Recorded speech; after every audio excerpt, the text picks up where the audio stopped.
меня всегда, как только приходили, сразу ставили на стул. Ну давай, Гульнар, рассказывай. И я, встречайте меня, это я. Вот я вам рассказываю, и мне аплодисменты, и, как всегда, благодарны.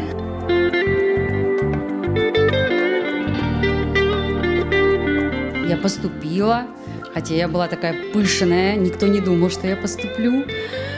Но поступила, потому что, как сказала мой педагог потом, что а как же, актрисы бывают разные, бывают худые, бывают полные.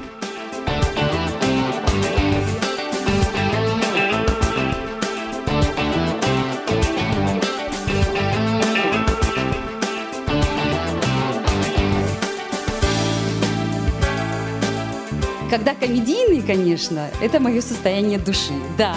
Я такая вся. Ну, я не могу, долго не могу обижаться, я долго не могу ходить там грустить. Я стараюсь быть всегда светлой, открытой, и также ко мне относятся люди. Вот. А когда серьезные роли, да, тут уже, конечно, тут надо перевоплощаться.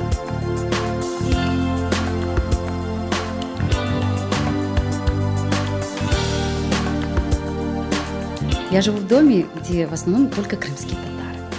И там очень много бабушек, очень много разных женщин. Даже вот иногда детские, которые спектакли, где я работаю, я даже с детей беру. Вот это мое вдохновление. Я иногда выхожу просто прогуляться, и я наблюдаю. О, какой хороший, интересный образ. Берем.